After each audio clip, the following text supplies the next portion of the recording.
Hello Prince, তোর আসতে কতক্ষণ লাগবে রে? আমি তোর জন্য রাস্তা বানিয়ে রেখেছি, তাড়াতাড়ি আয়। তুমি যে কি করো না আপু? এই তো, আমার আর 10 মিনিটের মতো সময় লাগবে। কি আপনারা বুঝতে পারতেছেন না তো? গল্পের সাথেই থাকুন, তাহলেই বুঝতে পারবেন। আসলে আজ 5 বছর পর আমি খালার বাসায় যাচ্ছি। আর নীলা হলো আমার সিনিয়র খালাতো বোন। দেখতে যে কোনো পরীকেও হার মানাবে। আর আমাকে অনেক কেয়ার করে। আমাকে এই 5 বছরে অনেকবার বলেছে ওদের বাসায় যাওয়ার জন্য, কিন্তু আমি যাইনি। তার একটা কারণ আছে, আর সেটা হলো নীলা আপু আমাকে যে পরিমাণ এক্সট্রা কেয়ার করে তাতে সেটা আমার হজম হয় না। কারণ হলো, কোনো মেয়ে যদি আমার দিকে তাকায় তাহলে নীলা আপু আমার 12টা বাজিয়ে দেয়। যদি আমি কোনো মেয়ের দিকে নাও তাকাই, তারপরেও নীলা আপু আমাকে থাপড়ি পুরো 12টা বাজিয়ে দেয়। আর এই ভয়ে আমি 5 বছর ধরে নীলা আপুদের বাসায় যাই না। আর আজকেও যেতাম না। নীলা আপু আম্মুকে অনেক বুঝিয়ে শুনিয়ে রাজি করিয়েছে। আর আম্মু আমাকে ব্ল্যাকমেল করে নীলাপদের বাসায় পাঠাচ্ছে। না হলে আমি জীবনেও নীলাপদের বাসায় যেতাম না। আর নীলাপদ যে শুধু আমাকে মারে তাও কিন্তু না, আমাকে অনেক আদর করে। এই যে দেখেন না, যে মেয়ে নিজের হাতে 1 গ্লাস পানি ভরেও খায় না, সেই মেয়ে আমার জন্য নিজের হাতে রান্না করেছে, শুধুমাত্র আমি আসবো বলে। তাহলে তো বুঝতেই পারছেন। আর ওইদিকে আপু। ইস, কতদিন পর প্রিন্স আসবে, এটা ভেবেই যে আমার কি খুশি লাগছে। কিন্তু হতচ্ছাড়াটা তো আর বোঝে না যে আমি ওর জন্য কতটা অপেক্ষায় আছি। উফ, কখন যে আসবে, আমার জন্য তোরই সইছে না। নীলাপু আমাকে নিয়ে এগুলোই ভাবছে। আর এদিকে আমি দীর্ঘ 5 ঘন্টা জার্নি শেষ করে নীলাপদের বাসায় পৌঁছালাম। আমাকে দেখে নীলাপু যেন খুশিতে আত্মহারা হয়ে গেছে। আর খালা আমাকে জিজ্ঞেস করলো, কি রে বাবা, কেমন আছিস? আর আমাদের তো ভুলেই গিয়েছিস। আমাদের কথা কি তোর আর মনে পড়ে? ও আমার সুইট কিউট খালাম্মা, তোমাকে কি আমি ভুলতে পারি? তোমাকে তো আমার অনেক অনেক অনেক বেশি মনে পড়তো।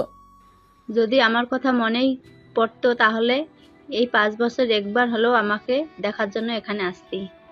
ও খালা, তুমি অভিমান করো না। তুমি তো জানোই পড়াশোনায় আমার কতটা চাপ, তাই তো তোমাকে দেখার জন্য আসতে পারিনি। প্লিজ খালা, আমাকে মাফ করে দাও। আর মনে মনে বলতে লাগলাম, পড়াশোনার চাপ না তো চাই, তোমার মেয়ের ভয়ে তো আসতে পারি না। আর এদিকে খালা আমাকে বলতে শুরু করলো, আয় বাবা, আয় ঘরে আয়, তুই অনেক ক্লান্ত, আয় এখানে বস বাবা। ঘরে গিয়ে বসার পর খালা আমাকে নাস্তা দিল। তারপর আমি নাস্তাটা খেয়ে নীলাপুকে বললাম, আমার রুমটা দেখিয়ে দাও। তখন নীলাপু বলল, কি রে প্রিন্স, তুই কি সবকিছু ভুলে গেছিস নাকি? হ্যাঁ, তোর রুমে আগে যেটা ছিল এখনো সেটাই আছে। আর রুমে গিয়ে দেখ, তোর রুমটা আমি খুব সুন্দর করে সাজিয়ে রেখেছি। আর এই খাবারগুলো আমি তোর জন্য রান্না করেছিলাম। কি, তোর পছন্দ হয়নি? পছন্দ হবে না কেন? অনেক পছন্দ হয়েছে, আমার অনেক মজা লেগেছে। তা হঠাৎ তুমি আমার জন্য এত কষ্ট করতে গেলে কেন? প্রিয় মানুষের জন্য একটু একটু কষ্ট করাই যায়, তাতে কি এমন হয়েছে? প্রিয় মানুষ মানে? তোমার কথাটা ঠিক বুঝতে পারলাম না আপু। তুমি ঠিক কি বোঝাতে চাচ্ছ? একটু ক্লিয়ার করে বলো তো আপু। ওকে শোনা, ওটা তুই বুঝবি না। তখন আমি মনে মনে বলতে শুরু করলাম, হাদারাম একটা, কিছুই বুঝতে পারি না। বলি, তোকে কি আমি শুধু এমনি এমনি কেয়ার করি? আরো সকলে, আমি যে তোকে ভালোবাসি তার জন্যই তো তোকে এত কেয়ার করি। কিন্তু তুই তো আমার কোনো কথাই বলতে পারিস না, বুঝতেও পারিস না, কথা কথা। তারপর আমি ওকে বললাম, আচ্ছা তুই তো রুমে গিয়ে একটু রেস্ট কর, অনেক দূর থেকে তো জার্নি করে এসেছিস। ঠিক আছে আপু, আমি তাহলে রেস্ট করছি, আমার অনেক ক্লান্ত লাগছে। তারপর আমি আপুর পাশে যে রুমটা ছিল ওই রুমটায় চলে আসলাম। রুমটা এসে দেখতে পেলাম অনেক সুন্দর করে গোছানো আছে। এটা দেখে বেশ ভালোই লাগলো যে আপু আমার জন্য কত কেয়ার করে। তারপর আমি ওয়াশরুমে চলে গেলাম। ফ্রেশ হয়ে যখন রুমে আসলাম তখন দেখি নীলা আপু আমার রুমে দাঁড়িয়ে আছে। তখন আমি নীলা আপুকে দেখে একটা চিৎকার মারলাম। তারপর নীলা আপুকে বললাম, এই আপু, তুমি আমার রুমে না বলে ঢুকে পড়েছো কেন? আর চোখ বন্ধ করো। চোখ বন্ধ করবো কেন? ছোটবেলায় তোকে কত খালি গায়ে দেখেছি, আর এখন কি না তুই আমাকে চোখ বন্ধ করতে বলছিস? আপু, ছোটবেলাটা ছোটবেলা ছিল, এখন তো আমি বড় হয়েছি, তাই না? আর আমার লজ্জা করছে, তুমি আমার রুম থেকে যাও, আমি কাপড় পরবো। আমি 2 হাতে আমার শরীরটা ঢেকে রাখার বৃথা চেষ্টা করছি। তখন আপু আমাকে বলতে শুরু করলো, বাহ, এই ছেলে দেখে আবার লজ্জাও পায়। আচ্ছা ঠিক আছে, তুই কাপড় চোপড় চেঞ্জ কর। আর আমি তোর কিছু লাগলে আমি তোর পাশের রুমেই আছি, আমাকে ডাক দিস, বুঝতে পেরেছিস? এটা বলে আমি ওর রুম থেকে চলে আসলাম। আর ওদিকে আপু যে কি করে না, না বলে রুমে ঢুকে পড়েছে। কি লজ্জা, কি লজ্জা। তারপর আমি কাপড় চোপড় পরে বিছানায় গাটা এড়িয়ে দিলাম, আর সাথে সাথে আমি ঘুমিয়ে পড়লাম। একটা কথা তো ভুলেই গেছি, আমি এখনো পর্যন্ত তো আপনাদের সাথে কথা বলতে বলতে আমার পরিচয়টাই দিইনি। যদিও আমার পরিচয়টা সবাই জানেন, তারপরও আমি আমার পরিচয়টা আবার দিচ্ছি। আমি হলাম প্রিন্স ডায়েরি চ্যানেলের অ্যাডমিন প্রিন্স আহমেদ সুজন। আর আমার এই চ্যানেল ব্যতীত আমার গল্পগুলো যদি অন্য কোথাও পান তাহলে কমেন্ট বক্সে অবশ্যই ওই চ্যানেলের লিঙ্কটা দেবেন। তারপর বাকি কাজটা আমি করব। তো চলেন এবার গল্প ফেরা যাক। আমার বাবা একজন বিজনেসম্যান, আমার মা হলো গৃহিণী, আর নীলা আমার খালাতো বোন, তাও আবার সিনিয়র খালাতো বোন। আর ওর আব্বু একজন বিজনেসম্যান। আমার ঘুম ভাঙলো যখন নীলা আমার রুমে এসে আমাকে ডাকতে লাগলো। এই প্রিন্স, প্রিন্স, কিরে উঠিস না কেন? দুপুরের খাবারটা খেয়ে নে, তারপর না হয় আমার ঘুমাস। আপু আর একটু ঘুমাই না, অনেক ঘুম পাচ্ছে। না, আগে খাবার খেয়ে নে, তারপর যা খুশি তাই করিস, বুঝতে পেরেছিস? আমি তোর জন্য তোর পছন্দের সব খাবার রান্না করেছি, তাড়াতাড়ি ওঠ। তারপর আমি বাধ্য হয়ে নীলা আপুর ডাক শুনে উঠে পড়লাম, কেননা নীলা আপু নাছোড় বান্দা। আমি যদি এখন না উঠি তাহলে আমার খবর করে ছেড়ে দেবে। তারপর আমি বিছানা থেকে উঠে ফ্রেশ হওয়ার জন্য ওয়াশরুমে গেলাম। তারপর ফ্রেশ হয়ে নিচে গেলাম খাবার খাওয়ার জন্য। তারপর টেবিলে বসতেই নীলা আপু আমাকে আমার পছন্দের খাবারগুলো দিতে লাগতো, আর আমি একে একে খেতে থাকলাম। খাবারগুলো এত মজা হয়েছিল যে কি বলবো। তখন আমি নীলা আপুকে বললাম, আপু তুমি এত ভালো রান্না করা কবে থেকে শিখলে? তখন খালা বলল, আর বলিস না, নীলে আমাকে জোর করে রান্না করে শিখিয়েছে। ও নাকি কাকে রান্না করে খাওয়াবে। আর সত্যি বলতে নীলার হাতে রান্না খেতে আমারও ভালো লাগে। আমাকে মাঝে মাঝেই রান্না করে খাওয়ায়। আম্মু তুমিও না, আমার বুঝি লজ্জা করে না? তোকে এত কথা বলতে হবে না, খাওয়ার সময় কথা বলতে হয় না, তাড়াতাড়ি খাবারগুলো খা। তারপর আর কি আমিও খাবারগুলো খুব তৃপ্তি নিয়ে খেতে লাগলাম, কেননা আসলে খাবারগুলো অনেক মজা হয়েছিল। তারপর খাওয়া দাওয়া করে আমি একটু ছাদে গেলাম ছাদটা দেখার জন্য। আর ছাদে এসে তো আমি পুরো অবাক, পুরো ছাদটাই ফুল দিয়ে সাজিয়ে রেখেছে। আর দেখতে এত সুন্দর লাগছে যে অবাক হবই বা না কেন। আমি ফুল গাছগুলো মন দিয়ে দেখছিলাম। আসলে ফুল গাছ আমার অনেক ভালো লাগে, কিন্তু আমি অতিরিক্ত অলস। ফুল গাছের যত্ন নিতে না পারার কারণে আমি যতই ফুল গাছ লাগাই না কেন আমার ফুল গাছগুলো টিকে না। আমি ফুল গাছগুলো দেখছিলাম, তখনই পাশ থেকে, কিরে, কি দেখছিস অমন করে? আপু এই ফুল গাছগুলো কি তুমি লাগিয়েছো? কত সুন্দর ফুল গাছগুলো। আমি তো লাগিয়েছি, তুই তো ছোটবেলা থেকেই জানিস আমার ফুল গাছগুলো কতটা পছন্দের। আপু জানি তো, আর আমারও তো অনেক পছন্দের। এভাবে নীলাপুর সাথে ঘুরে ঘুরে দেখতে লাগলাম পুরো ছাদ জুড়ে ফুল গাছ লাগানো আছে। পুরো ছাদটা যেন ফুলের বাসনায় মোমো করছে। ছাদের উপর একটা দোলনা ছিল, আমি আর নীলাপু দোলনাটার মধ্যে বসে বিকেলের আবহাওয়াটা উপভোগ করছিলাম। তখন নীলাপু বলল, জানিস প্রিন্স, দুনিয়াটা না বড্ড ছোট, আর এই দুনিয়াতে মানুষ কতই না লাফালাফি করে, এটা করবে ওইটা করবে, কিন্তু লাফালাফি করতে করতে তার নিজের অস্তিত্বটাই সে ভুলে যায়। নীলাপুর এমন কথা শুনে আমি কিছুই বুঝতে পারলাম না। তখন আমি নীলাপুকে বলতে শুরু করলাম, আপু তুমি কি বুঝতে চাচ্ছ? আমি তো কিছুই বুঝতে পারলাম না। আরে না, ও কিছু না, এমনি কি বলতে কি বলে ফেলেছি। আর এখন তুই বল, তুই আমাদের বাসায় আসতে চাইতি না কেন? সত্যি করে বলবি, মিথ্যা বললে তোর কিন্তু খবর আছে। আসলে আপু তুমি যে আগে কথায় কথায় আমাকে থাপ্পড় মারতে, সেই ভয়ে তো তোমাদের বাসায় আসতে চাইতাম না। তাই বলে তুই আমাদের বাসায় আসবি না?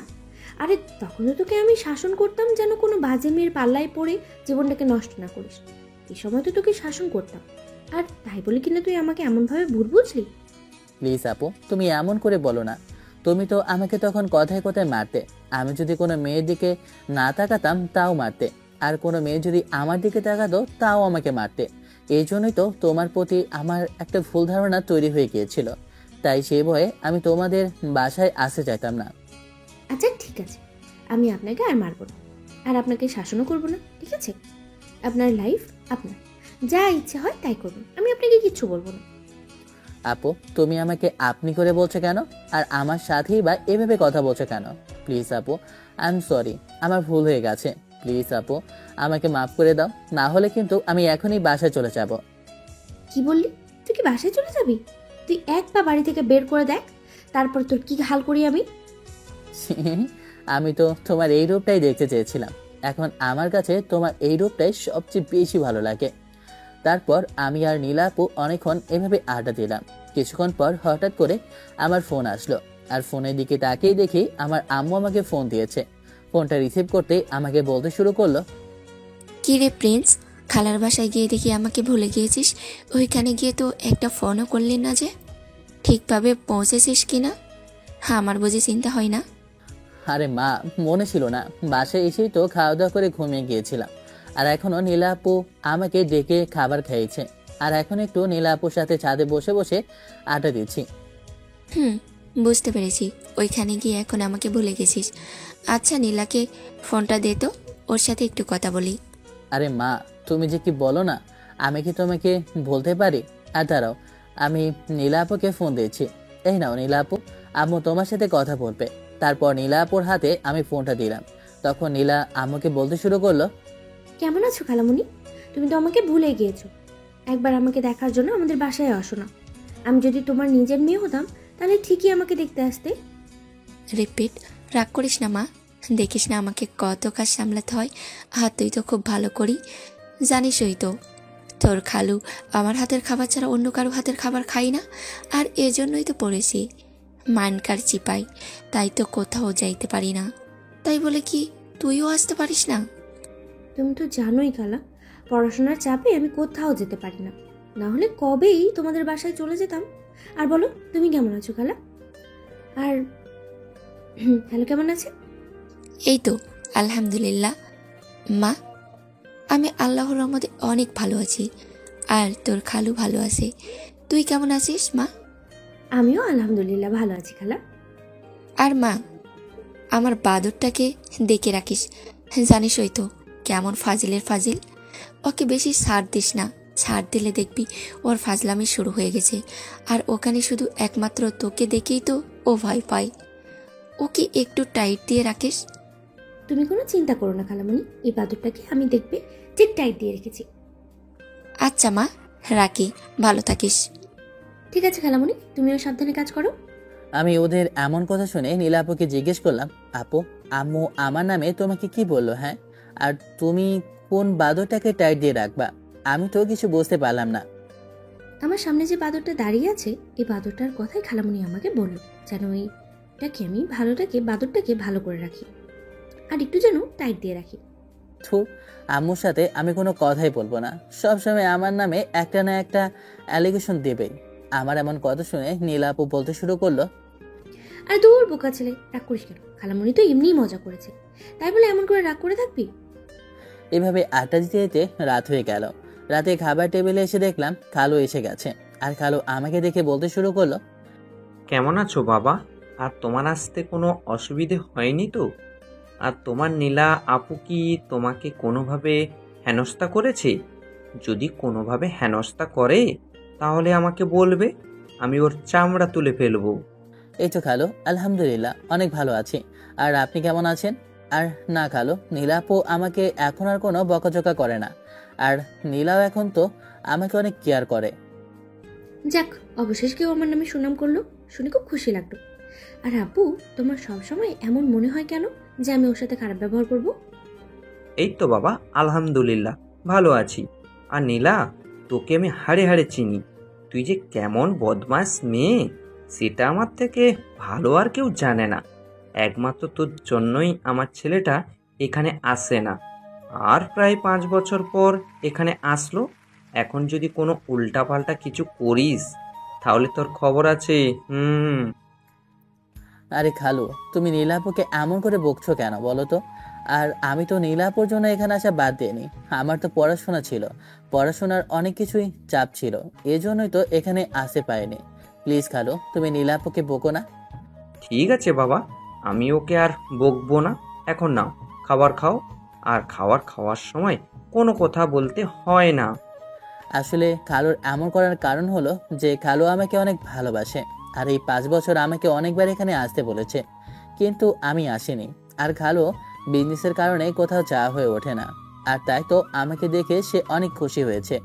আর আমার জন্য কোনো কারণে অসুবিধা না হয় তার জন্য নীলা আপুকে এমন করে বকলো। তারপর আমরা সবাই খাওয়া দাওয়া করে যে যার রুমে চলে গেলাম। আমি রুমে চলে আসি। আর নীলাও আমার পেছনে পেছনে আমার রুমে চলে আসলো আর আমাকে বলতে শুরু করলো, দেখেছিস, তোর জন্য আমার সবার কাছে কথা শুনতে হচ্ছে। সরি আপু, আমি জানতাম না যে আমার জন্য তোমার এভাবে কথা শুনতে হবে। প্লিজ আপু, আমাকে মাফ করে দাও। আরে দূর, মাপ চাইছিস কেন? আর আমি তো তোর সাথে মজা করছি, আমি তো আব্বুর কথায় কোনো রাগ করিনি। তোমাকে অনেক ধন্যবাদ আপু, আমি তো মনে করেছিলাম তুমি রাগ করেছো। তারপর আপুকে বললাম, আপু তুমি তোমার রুমে চলে যাও, আমি এখন ঘুমাবো। কেন রে, আমি চলে যাব কেন? আমি আজকে তোর সাথে ঘুমাবো, কি বলিস? আপু তোমার কি মাথা খারাপ হয়ে গেছে নাকি? হ্যাঁ, কি সব বলছো এসব? তুমি নিশ্চয়ই মজা করছো তাই না? তখন আপু আমাকে বলতে শুরু করলো, কেন রে, আমার মাথা খারাপ হবে কেন? তুই কি ভুলে গিয়েছিস ছোটবেলায় আমরা একসাথে ঘুমাতাম? আজকে না হয় আমরা একসাথে ঘুমাই, কি বলিস? অনেক মজা হবে তাই না? আপু তুমি মনে হয় সত্যি সত্যি পাগল হয়ে গেছো, না হলে তুমি এসব কথা কখনোই বলতে না। তোমার কি মনে হচ্ছে যে আমি এখনো ছোট আছি? এখন আমি অনেক বড় হয়ে গেছি, এটা বুঝতে চাচ্ছ না কেন আপু? তুমি আর আমি একসাথে ঘুমালে সবাই খারাপ ভাববে। প্লিজ আপু, তুমি তোমার রুমে চলে যাও। সবাই খারাপ ভাবলে এটাতে আমার কি? আমি ঠিক করেছি যে আজকে তোর সাথে ঘুমাবো, মানে তোর সাথেই ঘুমাবো। বেশি কথা না বলে তোর মাথাটা সাবধানে রাখ, নাহলে কিন্তু আমি ফাটিয়ে দেবো। না আপু, এটা ঠিক না। তুমি আর আমি একসাথে ঘুমালে কিছু একটা হয়ে যেতে পারে। তুমি বুঝতে চাইছো না কেন আপু? প্লিজ আপু, বোঝার ট্রাই করো। অন্য কিছু হবে মানে? তুই কি বোঝাতে চাইছিস? হ্যাঁ, তখন আমি মনে মনে বললাম, অন্য কিছু হলেও তো হোক, তাহলে তো ভালোই হয়। তোকে আমি নিজের করে তো পাবো, সেটা যেভাবেই হোক না কেন। তখন আমি ওকে বললাম, তোর মাথা কি সব আজে বাজে চিন্তা করে? হ্যাঁ, আর আমি তোর সাথে মজা করেছি। আমি এটাই জানতে চেয়েছিলাম যে তোর মাইন্ড এখন কেমন। কি বললে আপু? তুমি এত সময় আমার সাথে মজা করছিলে? আপু তুমিও না, আমি আরো ভয় পেয়ে গিয়েছিলাম। কেন রে, তোর কি আমাকে অমন মেয়ে মনে হয়? তুমি আমার মেয়ে হবে কেন? তুমি তো আমার লক্ষ্মী আপু। আর তুমি আমাকে চেক করে কি বুঝতে পারলে আপু? আর কেনই বা চেক করছিলে শুনি? সেটা তোর না জানলেও চল। আচ্ছা থাক, তুই এখন ঘুমা। তারপর আমি আমার রুমে চলে আসলাম আর মনে মনে চিন্তা করতে লাগলাম, পাগলটাকে কবে যে বলতে পারবো আমি ওকে কতটা ভালোবাসি। আমার যে আর ওকে ছাড়া থাকতে ইচ্ছে করে না। উফ, পাগলটাকে কত বোঝাচ্ছি কিন্তু বুঝতেই চায় না। আপু চলে যাওয়ার পর আমি হাঁপ ছেড়ে বাঁচলাম। তারপর আমি আমার মতো ঘুমিয়ে পড়লাম। ঘুম থেকে উঠলাম রায়হানের ফোন পেয়ে। কি আপনারা চিনতে পারতেছেন না তো? তাহলে চলেন আপনাদেরকে বলছি রায়হান আসলে কে। আসলে রায়হান হলো আমার বেস্ট ফ্রেন্ড, বলতে গেলে নিজের ভাইয়ের মতো। আর ও জানে না যে আমি এখন খালার পাশে আছি, তাই ও আমাকে ফোন দিয়ে বলতে শুরু করলো, কি রে সুজন, আজকে ভার্সিটিতে যাবি না? আমি তো তোর জন্য অপেক্ষা করছি। তখন আমি রায়হানকে বললাম, না রে বন্ধু, আজকে আমি ভার্সিটি যেতে পারবো না। কেন রে, তুই ভার্সিটিতে আসতে পারবি না কেন? কি জানিস না তুই, ভার্সিটিতে না গেলে আমারও ভার্সিটিতে যাওয়া হয় না? আরে গাধা, আমি তো খালাদের বাসায় আছি, আর কিছুদিন হয়তো বা ভার্সিটিতে যেতে পারবো না, কেননা আমাকে এখানেই কিছুদিন থাকতে হবে। তখন রায়হান আমাকে বলতে শুরু করলো, তুই তোর খালাদের বাসায় গেলি আমাকে একটাবার জানানোর প্রয়োজন মনে করলি না? শালা তুই স্বার্থপর রে। ভাই থাম, এত সিন্ডি খাওয়ার কিছুই নেই। আমি ইচ্ছে করে এখানে আসিনি, আমার আম্মু জোর করে এখানে পাঠিয়েছে, তাও আবার নীলাপুর কারণে। নীলাপুর কারণে মানে? তুই না আরো নীলাপুর ভয়ে তোর খালার বাসায় যাস না? আর কালকে হঠাৎ করে তোর আপুর কথায় তোর খালার বাসায় গেলি, মানে ঠিক বুঝতে পারলাম না। আরে ভাই কি বলবো, আমাকে আম্মু ইমোশনাল ব্ল্যাকমেল করে এখানে পাঠিয়েছে, আর এখানে এসে ভালোই হয়েছে। এখন আর নীলা আপু আমার সাথে বাজে ব্যবহার করে না। আর তুই জানিস, নীলা আপু না এখন আমার জন্য রান্নাও শিখেছে। কি রে ভাই, তোর মুখে হঠাৎ এমন কথা? যে ছেলে কিনা তার খালাতো বোনের ভয় তার খালার বাসায় যেত না, আর সে ছেলে কিনা তার খালার বাসায় গিয়ে তার ডেঞ্জারাস খালাতো বোনকে নিয়ে ভালো কমেন্ট করছে, এটাও কি আমার শুনতে হলো? আরে ভাই তুই এমন করে বলছিস কেন? যেটা সত্যি আমি তো সেটাই বললাম, তাই না? ভাই সবই বুঝতে পেরেছি, কিন্তু আমার মনে যেন কেমন খটকা লাগছে। একটা কথা সত্যি করে বলতো, তুই আবার তোর খালাতো বোনের প্রেমে পড়ে যাসনি তো? কি বলছিস এসব? তোর কি মাথা ঠিক আছে? আমি প্রেমে পড়বো, তাও আবার কিনা আমার ডেঞ্জারাস খালাতো বোনের প্রেমে? ভাই তোর কি মাথা ঠিক আছে? আমার মাথা ঠিক আছে, কিন্তু আমার মনে সন্দেহ হচ্ছে যে তুই আজকে যেভাবে তোর খালাতো বোনের গুণগান গাইছিস, সেটা দেখলে যে কেউ বলবে তোর মনে মনে কিছু একটা চলছে। আরে ধুর, রাখবি কি তোর সব বাজে কথা? আর এগুলো কোনোভাবে সম্ভব না। আমি ওকে বোনের নজরে দেখি, বুঝতে পেরেছিস? ভাই, সময় হলেই দেখা যাবে যে তুমি তোমার খালাতো বোনকে কিসের নজরে দেখো। আচ্ছা থাক, আমার আবার ভার্সিটিতে যেতে হবে। ভালো থাকিস আর সাবধানে থাকিস। আচ্ছা ঠিক আছে, তুইও সাবধানে থাকিস আর ভালো থাকিস। তারপর আমি রায়হানের ফোনটা কেটে দিলাম। তারপর ফ্রেশ হয়ে নিচে খাবার খাওয়ার জন্য গেলাম। আমি টেবিলে বসেই খালু আমাকে জিজ্ঞেস করলো, কি বাবা, ঘুম কেমন হলো? এই তো খালু, আলহামদুলিল্লাহ খুব ভালোই ঘুম হয়েছে। তারপর খালুর সাথে আরো কথাবার্তা বলে খাওয়া দাওয়া শেষ করলাম। তারপর খালু তার অফিসে চলে গেল আর আমি আমার রুমে চলে আসলাম। একটু পর আমার রুমে নীলা আপু এসে বলতে শুরু করলো, কিরে, কি করিস? এই তো বসে বসে মোবাইল টিপছি। তা তুমি কি কিছু বলবে? বললে বলতে পারো। হুম, বলার জন্যই তো এসেছি। আসলে আমি তো ভার্সিটিতে যাব, তা তুইও কি যাবি নাকি? গেলে আমার সাথেই যেতে পারিস। আমার একটা গুরুত্বপূর্ণ ক্লাস আছে, এই জন্যই যেতে হচ্ছে। আর তুই তো বাসায় একা একাই থেকে বোর হয়ে যাবি।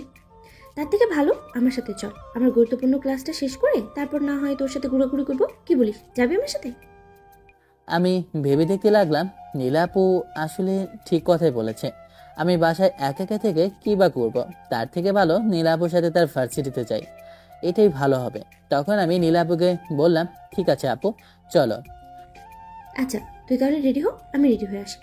তারপর আমি আমার রুমে চলে আসলাম রেডি হওয়ার জন্য। আর ওদিকে আমি ব্ল্যাক কালার একটা শার্ট আর ব্ল্যাক কালারের একটা জিন্স প্যান্ট আর হোয়াইট কালারের একটা শো পরলাম, আই মিন এক জোড়া। তারপর চুলটা হালকা ঠিকঠাক করে নিচে আসলাম। তারপর সোফায় বসে মোবাইল টিপছি আর ওইদিকে নীলা আপু রেডি হয়ে সিঁড়ি দিয়ে নামছে। আর আমি যখন নীলা আপুর দিকে লক্ষ্য করলাম, তাকিয়ে দেখি নীলা আপু ব্ল্যাক কালারের একটা শাড়ি পরেছে। আর নীলা আপু খুব ভালো করে জানে যে ব্ল্যাক কালার আমার কতটা ফেভারিট, তাই হয়তো বা সে ব্ল্যাক কালারের শাড়ি পরেছে। আমি তার দিকে তাকাতেই পুরো ক্রাশ খেয়ে গেলাম। আমি একদিনে নীলা আপুর দিকে তাকিয়ে আছি, কেননা নীলা আপুকে দেখতে আজ এতটা সুন্দর লাগছে যে কোনো পরীকেও হার মানাবে। উফ, তাকে দেখে যেন আমি পুরো পাগল হয়ে গেছি। আমার এভাবে তাকিয়ে থাকা দেখে নীলা আপু আমার কাছে এসে তড়ি বাজিয়ে বলতে লাগলো, তুই আমার দিকে এভাবে হাঁ করে তাকিয়ে আছিস কেন? নীলা আপুর এমন কথায় আমি থতমত খেয়ে গেলাম। তারপর আমি আমতা আমতা করে বলতে লাগলাম, কই, আমি তো কিছু দেখছিলাম না। কেন, কি হয়েছে? আরে বাহ, তুই দেখছি মিথ্যে কথা বলতে শিখে গেছিস। তুই আমার দিকে এমনভাবে তাকিয়েছিলি মনে হয় আমাকে চোখ দিয়ে গিলে খাবে। আবার আমি জিজ্ঞেস করে বলছিস যে তুই কিছুই দেখিসনি, তাই না? আরে আপু, তুমি এইভাবে বলছো কেন? আসলে তোমাকে দেখতে আজকে অনেক সুন্দর লাগছিল, তাই তো তোমার দিকে এভাবে তাকিয়েছিলাম। তাই বলে তুমি আমাকে এমন এমন বলবে? আমার এমন কথায় নীলা অনেক লজ্জা পেল। তারপর আমাকে বলতে শুরু করলো, ও মা, তাই? তুই দেখছি ভালো ফ্লার্টও করতে পারিস। আরও কাউকে এমনভাবে ফ্লার্ট করেছিস নাকি? নাকি আমি প্রথম? কি যে বলো না তুমি আপু, আমি তোমার সাথে ফ্লার্ট করব কেন? হ্যাঁ, তোমার সাথে কি আমার ফ্লার্ট করার সম্পর্ক বলো? আর আমি তো যেটা সত্যি সেটাই বলেছি, তোমাকে দেখতে আজকে অনেক সুন্দর লাগছে। কি যে বলো না আপু, আমি নীলা আপুর কথায় অনেক লজ্জা পেলাম। হয়েছে, আমি বুঝে গেছি যে তুই অনেক বড় হয়ে গেছিস। আর সত্যি কথা বলতে জানিস কি, আজকে তোকেই তো অনেক বেশি সুন্দর লাগছে। বাহ বাহ বাহ, দেখি তুইও লজ্জা পাস। লজ্জা পেলে তোকে না আরো কিউট লাগে, বুঝতে পেরেছিস? আমার এমন কথা শুনে যেন আমার দিকে তাকাতেই পারছে না। তখন আমি বলতে শুরু করলাম, হয়েছে, এখন আর এত লজ্জা পেতে হবে না। আর চল, দেরি হয়ে যাচ্ছে। ঠিক আছে আপু, চলো। তারপর আমি আর নীলাপু নীলাপুর ভার্সিটির উদ্দেশ্যে রওনা হলাম। তারপর ভার্সিটি এসে দেখতে পেলাম নীলাপুর কিছু বান্ধবী ওখানে দাঁড়িয়ে আছে। আর নীলাপু আমাকে একটু দাঁড়াতে বলে তার বান্ধবীদের কাছে চলে গেল। তখন নীলাপুর এক বান্ধবী নীলাপুকে বলতে শুরু করলো, কি রে নীলা, ছেলেটা কে রে? উফ, কি কিউট পড়াইছস। খবরদার ওটার দিকে নজর দিয়েছিস তো তোর চোখটা না গেলে দেবো। ওইটা আমার মা, বুঝতে পেরেছিস? কি রে, কি বলিস? আমি তো পুরোই শকড হয়ে গেলাম তোর কথা শুনে। তুই না তোর খালাতো ভাইকে ভালোবাসিস, তাহলে তুই আবার এই কথা বলছিস যে এরা তোর মাল? তোর কথাটা ঠিক বুঝতে পারলাম না। আরে কত, এটাই আমার খালাতো ভাই প্রিন্স আহমেদ সুজন, যাকে আমি আমার নিজে থেকে বেশি ভালোবাসি, বুঝতে পেরেছিস? আর খবরদার ওইটার দিকে যদি নজর দিয়েছিস তাহলে তোর খবর আছে। ও বা, তাই নাকি? হ্যাঁ, আমার বান্ধবীর মনে যে ফুল ফুটিয়েছে সে তাহলে এই ছেলেটাই, তাই না? বলতে হবে তোর চয়েস আছে। ছেলেটাকে দেখতে না পুরোই কিউট। দেখতে হবে না বান্ধবীটা কার। আর ওর এই কিউটনেসের কারণেই তো আমি ওর উপরে ফিদা হয়ে আছি, বুঝতে পেরেছিস? বুঝতে পেরেছি, সবই বুঝলাম। তা ছেলেটাকে তো তো ছোট মনে হচ্ছে। হ্যাঁ রে, ও আমার জুনিয়র। আর তুই তো জানিস জুনিয়র ছেলেদেরকে আমার বেশি ভালো লাগে। ও মা, তাই? তা ওকে বলেছিস যে তুই ওকে ভালোবাসিস? না রে, বলবো কি করে? ও তো ভয়ে আমাদের বাসায় আসতেই চায় না। আর এইবার ওকে জোর করে এখানে আনা হয়েছে। ভাবছি এবার ওকে আমার মনের কথাটা বলেই দেবো, কিন্তু ভয় হয়। এমনিতেই ও আমার জুনিয়র।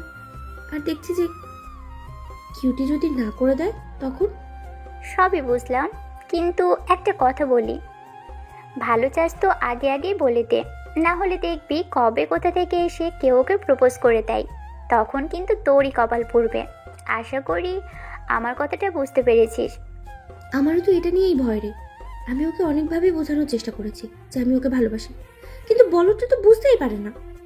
আহা, আমার বান্ধবীটা তো দেখি পুরোই পাগল হয়ে গেছে।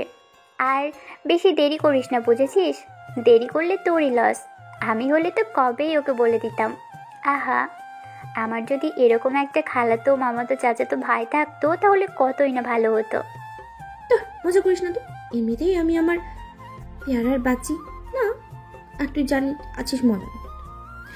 আচ্ছা, ও আসলে তুই আবার উল্টোপাল্টা কিছু বলিস না, হ্যাঁ? ও আসলে বুঝেছিস, যা বলার আমিও কিন্তু ওকে বলবো। ঠিক আছে। দূর থেকে দাঁড়িয়ে আমি ওদের হাসাহাসি দেখছি, বাট ওরা কি বলছে আমি কিছুই বুঝতে পারছি না। আর সামনে এগিয়ে যাবার সাহসও পাচ্ছি না। যদি সামনে এগিয়ে যাই, প্রাণীটা যদি আবার কিছু বলে, তাই ভয়ে এখানে দাঁড়িয়ে আছে।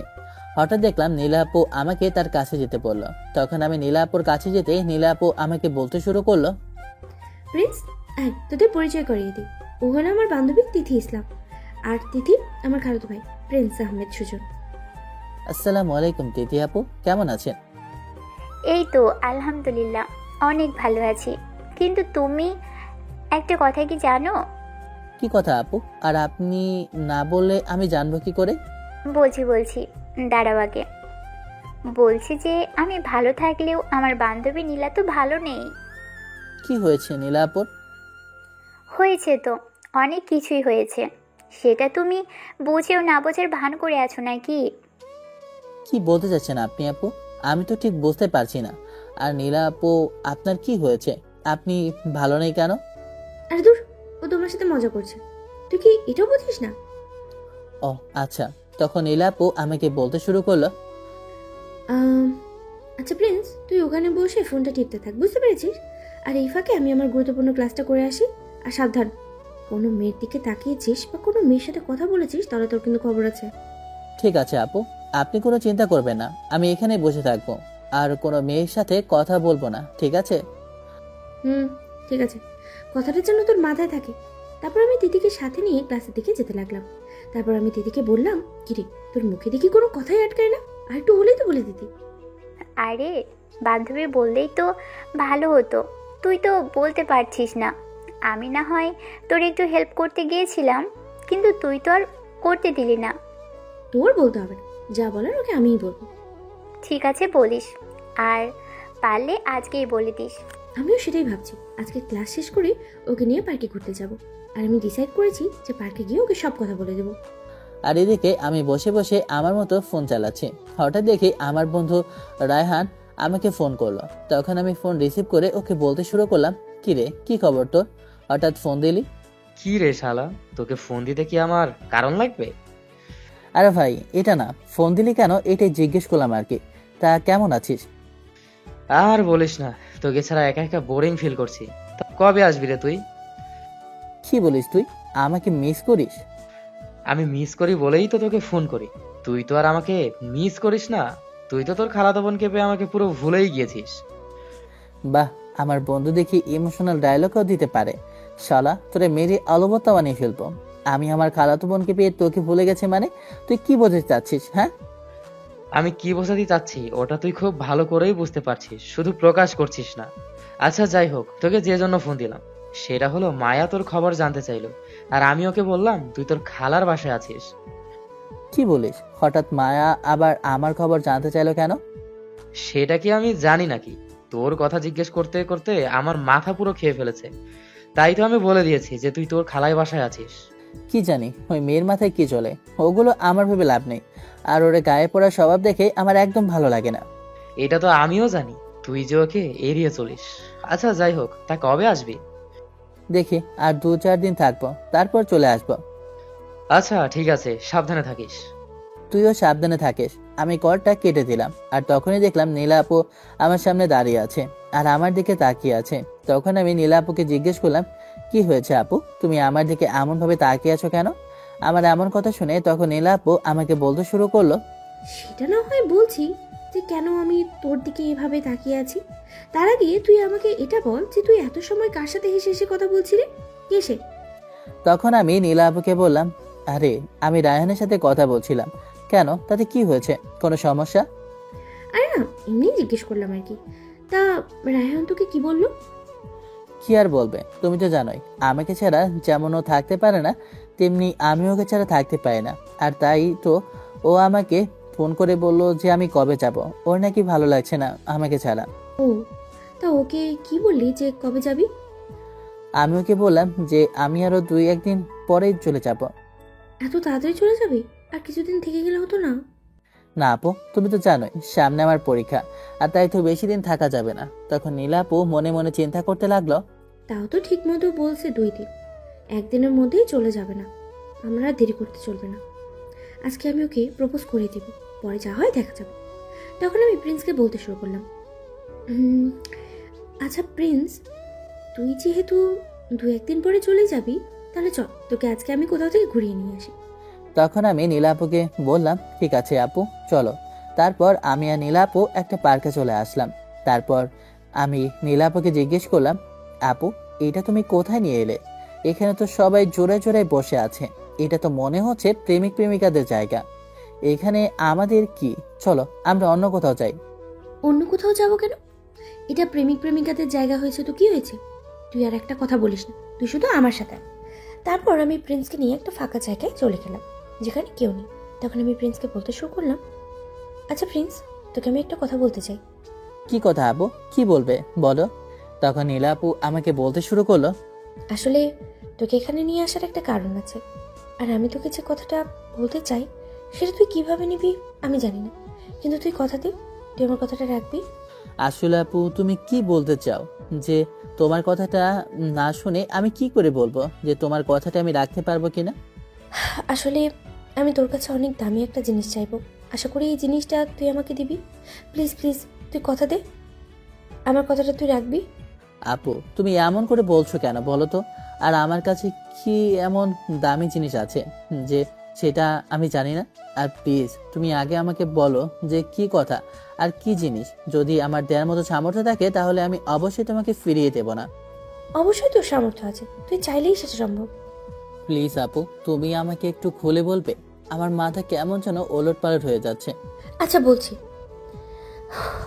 আসলে প্রিন্স, তুই তো খুব ভালো করেই জানিস আমি তোকে কোনো মেয়ের সাথে মিশতে দেই না, কোনো মেয়ের সাথে কথাও বলতে দেই না। সেটা কেন বলতে দেই না তুই কি জানিস? না আপু, সেটা তো আমি জানি না। ভয়ে তোমাকে তো কখনো বলতে পারিনি যে তুমি আমাকে কেন কোনো মেয়ের সাথে মিশে দাও না। তাহলে আজকে তোকে আমি সব কথা বলছি। আসলে যখন থেকে আমার বোঝার বয়স হয়েছে তখন থেকে আমি তোকে ভালোবাসি। তোকে এতটা ভালোবাসি যে তোকে সবসময় আমি শাসন করতাম যে কোনো মেয়ের সাথে মিশতে পারবি না, কোনো মেয়ের সাথে কথা বলতে পারবি না। এর জন্য তোকে আমি অনেক শাস্তি দিতাম, আর তার জন্যই তো আমার ভয়, আমার বাসায় আসার বন্ধ করে দিয়েছিস তুই। আসলে আমার ভয় হতো যদি তুই কোনো মেয়ের সাথে কথা বলতে বলতে তাকে ভালোবেসে ফেলিস, এর জন্যই তোকে এত করে শাসন করতাম আমি। প্লিজ প্রিন্স, আমাকে ফিরিয়ে দিস না, আমাকে তোর ভালোবাসাটা ভিক্ষা দে। আমি যে তোর ভালোবাসা না পেলে মরেই যাব। আমি তোকে অনেক বেশি ভালোবাসি, প্লিজ আমাকে ফিরিয়ে দিস না। কি বলছো কি এগুলো আপু? তোমার কি মাথা ঠিক আছে? এটা কিভাবে হয়? আমি তোমাকে কখনো ওই নজরে দেখিনি, আর আমি তোমাকে সব সময় বোনের নজরে দেখেছি। আমাদের মধ্যে এটা হয় না। প্লিজ তুমি বুঝতে চেষ্টা করো। আমি কি তোকে কখনো বোনের নজরে দেখতে বলেছি? হ্যাঁ, প্লিজ তুই আমাকে বোঝার ট্রাই কর। আমি তোকে ছাড়া বাঁচবো না, আমি তোকে অনেক ভালোবাসি। প্লিজ প্লিজ আমাকে ফিরিয়ে দিস না। তুই যদি আমাকে ফিরিয়ে দিস তাহলে আমি কিন্তু কিছু একটা করে বসবো। প্লিজ আপু তুমি বোঝার ট্রাই করো। এটা হয় না। আর খালা খালু এটা কখনো মেনে নেবে না। আর তুমি আমার সিনিয়র, একটু বোঝার ট্রাই করো প্লিজ। সিনিয়র হয়েছে তো কি হয়েছে? হ্যাঁ, সিনিয়র জুনিয়র কি বিয়ে হয় না?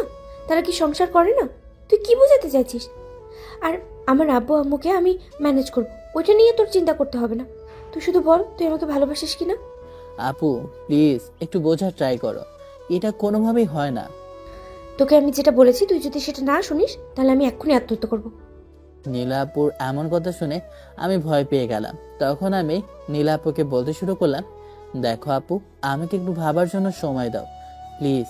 এর মধ্যে তুমি আমাকে কথা দাও যে তুমি উল্টাপাল্টা কিছু করবে না। আমি তোকে কথা দিলাম যে আমি উল্টোপাল্টা কিচ্ছু করবো না, কিন্তু তোকেও কথা দিতে হবে যে তুই যাই ভাবিস না কেন আমাকে উত্তরটা যেন হ্যাঁই হয়। ঠিক আছে আপু, আমাকে একটু সময় দাও। আর এখন চলো বাসায় যাই। তারপর নীলা আপুকে নিয়ে আমি বাসায় চলে আসলাম। আর আমার মাথায় শুধু একটা কথাই ঘুরছে যে আমি কি নীলা আপুকে ভালোবাসি নাকি বাসি না। বাসা আসার পর নাস্তা করে যে যার রুমে চলে আসলাম। আমি আমার রুমে শুয়ে শুয়ে ফোন টিপছি। তখন নীলা আপু আমার কাছে এসে আমাকে বলতে শুরু করলো, কি কি ভাবলি? আমাকে জানা প্লিজ, প্রিন্স, আমাকে ফিরিয়ে দিস না। আরে আপু, আজকে রাতে আমাকে ভাবতে দাও, কালকে সকালে আমি তোমাকে উত্তরটা জানাবো। আর এখন তুমি তোমার রুমে যাও, আমাকে ভাবতে দাও। ঠিক আছে, যত খুশি ভাব, আর কালকে সকালে যেন আমি আমার উত্তরটা পেয়ে যাই। আর শোন, আমার উত্তরটা যদি না হয় তাহলে কিন্তু আমি কি করব সেটা তুই তুই কিন্তু ভালো করেই জানিস। বারবার এক কথা বলা বন্ধ করবে? আমি তো বলেছি আমাকে ভাবতে দাও, তারপরে তো আমি তোমাকে জানাবোই। আর তুমি এখন তোমার রুমে যাও। তারপর নীলাপু তার রুমে চলে গেল। আর আমি রুমের দরজাটা আটকে দিয়ে রায়হানকে ফোন করলাম। তারপর রায়হান ফোন ধরে আমাকে বলতে শুরু করলো, আরে বাহ, সূর্য আজকে কোন দিক দিয়ে উঠেছে? হ্যাঁ রে, যে আজকে তুই আমাকে ফোন করেছিস। আরে তোর ফার্স্ট নম্বর রাখতো, আমি একটা বিপদে পড়ে তোকে ফোন করেছি। তখন রায়হান আমাকে বলতে শুরু করলো, কি বলিস? কিসের বিপদ? কি হয়েছে তোর? তুই ঠিক আছিস তো? আরে ভাই আমি ঠিক আছি, ওটা নিয়ে তুই চিন্তা করিস না। আসলে আমি যে বিপদে পড়ে তোর কাছে ফোন দিয়েছি সেটা হলো। তারপর রায়হানকে সব কথা বুঝিয়ে বললাম। তারপর রায়হান আমাকে বলল, আমি তোকে আগেই বলেছিলাম। তো যাই হোক, এখন তুই কি চাস? আরে ভাই, আমার চাওয়া না চাওয়াতে তো কোনো কিছু থেমে থাকছে না। আমার উত্তর যদি না হয় তাহলে ও কোনো কিছু একটা করে ফেলবে, এ নিয়ে তো আমি দ্বিধায় পড়ে আছি। এই জন্যই তো তোকে ফোন করা। এখন তুই আমাকে সাজেস্ট কর যে আমি এখন কি করতে পারি। সত্যি কথা বলতে আমি এটাই চাইবো যে তুই নীলা আপুকে মেনে নে, কেননা নীলা আপু দেখতে শুনতে খারাপ না। আর তোকে যেহেতু এত ভালোবাসে, তাহলে তো না করার কোনো প্রশ্নই আসে না। আর সে যেহেতু বলেছে যে তার ফ্যামিলির ব্যাপারটা সে নিজেই দেখে নেবে, তাহলে তো এই জায়গায় আমি কোনো বাধা দেখছি না। আর ফার্দার যদি তুই ওকে না করিস, তাহলে ও যদি কিছু একটা করে ফেলে, এর জন্য কিন্তু তুই সারা জীবন পস্তাবি। এখন বাকিটা তুই নিজেই ডিসাইড কর যে তুই কি করবি। ঠিক আছে বন্ধু, আমি তাহলে আরেকটু ভেবে দেখছি যে আমার কি করা উচিত। আচ্ছা, ভালো থাকিস। আচ্ছা, তুইও ভালো থাকিস। তারপর আমি রায়হানের সাথে কথা বলা শেষ করে আমি ভাবতে লাগলাম যে আসলে আমার কি করা উচিত। আর প্রতিবারই একটা উত্তর আসলো যে নীলা যা বোঝে তা মেনে নেওয়াটাই আমার জন্য ভালো, আর নীলার জন্যও ভালো। এভাবে আমি সারা রাত ভাবতে লাগলাম। তারপর কখন যে ঘুমিয়ে গেছি নিজেও জানি না। সকালে কেউ দরজায় টোকা দিচ্ছে। তারপর আমি দরজা খুলে দেখি যে নীলা আপু। তারপর নীলা আপু দরজা ঠেলে ভিতরে ঢুকে দরজাটা আটকে দেয়। তারপর আমাকে জিজ্ঞেস করে, কিরে, তুই ভেবেছিস যে তুই কি করবি? তোর উত্তরটা যেন আমার পক্ষেই আছে, নাহলে কিন্তু আমি কিছু একটা করে ফেলবো। তখন আমি নীলা আপুকে বলতে শুরু করলাম, আপু তুমি আরেকটা বার ভেবে দেখলে হতো না? না, হবে না। তখন আমি বাধ্য হয়ে নীলা আপুকে বলতে শুরু করলাম, আচ্ছা ঠিক আছে, আমি তোমার কথায় রাজি। তখন নীলা খুশি হয়ে আমাকে বলতে শুরু করলো, কি বললি তুই? সত্যি বলছিস তো? তুই সত্যি আমার কথায় রাজি? সত্যি করবার, তুই আমার কথায় রাজি কিনা? হ্যাঁ, সত্যি সত্যি সত্যি 3 সত্যি, আমি তোমার কথায় রাজি। কিন্তু তোমাকেও কথা দিতে হবে যে আমাকে ছেড়ে কখনো যেতে পারবে না, তাহলে কিন্তু আমি পাগল হয়ে যাব। যদি তুমি আমাকে ছেড়ে চলে যাও, এই ভয়ে কিন্তু আমি আজ পর্যন্ত কোনো মেয়ের সাথে প্রেম করিনি। আমি তোকে ছেড়ে যাবো মানে? এই জীবন থাকতে আমি তোকে কখনোই ছেড়ে যাব না। আমি যদি তোকে অনেক অনেক অনেক বেশি ভালোবাসি। আই লাভ ইউ সোনা। এটা বলেই আমি ওকে জড়িয়ে ধরে ওর পুরো মুখে কিস করতে লাগলাম। তখন ও আমাকে থামিয়ে দিয়ে বলতে লাগলো, এই আপু কি করছো এসব? ছাড়ো আমাকে, এগুলো কিন্তু একদম ঠিক না। কি করছি মানে? তোকে আদর করছি। তোকে আজকে আমি মন ভরে আদর করব। আজকে আমি তোকে আদর করে করে ভরিয়ে দেব। আজকে আমাকে প্লিজ বাধা দিস না। আমি তুই তোকে আদর করে আমার করে নিতে চাই। আরে আপু, কি বলছো এসব? বিয়ের আগে এগুলো করা একদম অফ। যা করার বিয়ের পরে করবে, বুঝতে পেরেছো?